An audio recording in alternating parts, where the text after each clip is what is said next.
Hey everyone, it's Denny Carter with NBC Sports EDGE, counting down the top 5 zero RB draft targets in redraft leagues in 2022. We're going to start with number 5, DAndre Foreman of the Carolina Panthers. Now, after a years-long recovery from an Achilles injury he suffered early in his career, Foreman emerged last year as the Titans' top backfield option with Derrick Henry missed a few games late in the season with a foot injury. Foreman served as an RB2 for fantasy purposes for Tennessee from week 12 to week 17. Foreman is a capable pass catcher out of the backfield, and Panthers beat writers fully expect him to be the guy if Christian McCaffrey misses time once again in 2022. Number 4, we're going with Ronald Jones. The Athletic's Nate Taylor, a very good Chiefs beat writer, recently said that he considers Ronald Jones to be, quote, a legit candidate to earn Kansas City's starting job in the backfield over Clyde Edwards-Helaire. Just a never-ending cascade of better options than CEH for the Chiefs. And I think that Ronald Jones is a better option. You can get him still late in drafts, outside the top 100 usually. He serves as a great zero RB target because you can get weekly production out of him, and in the case of an injury or two in the Kansas City backfield, he could absorb even more work in a high-powered offense. The thing is, Ronald Jones is good. It just so happens to be that he ends up in the coach's doghouse more than we would like. 2021 was a down year for Rojo. No one, including our own Pat Crane, would deny that. Number 3, we're going with Devin Singletary.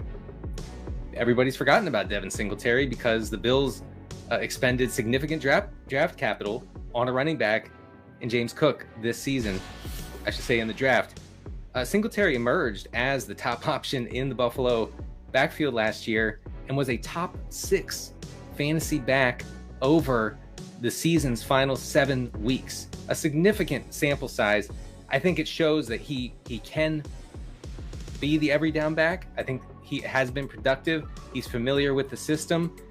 He's going to be competing with a rookie for touches. He could lose out, of course, on some pass catching work in that Buffalo backfield, but I still really like him as a target. Again, if you have gone with wide receivers and tight ends and quarterbacks early in the draft, and you're just looking for some usable fantasy production in the middle and final parts of the draft, I think Singletary is a great target there. Number 2, we're going with Ramondre Stevenson of the Patriots. When Stevenson got a chance to produce in the New England backfield last year, he did just that. He was both good as a rusher and as a pass catcher. He was very, very usable in his one start against the Browns, 120 yards on the ground. He commanded, I believe, 5 targets on 11 pass routes. He was a very good, capable pass catcher in college. I think that can carry over here in a run-first New England offense. If Damian Harris gets dinged up, if he misses time this year, Stevenson would certainly get a crack at being something close to an every down back.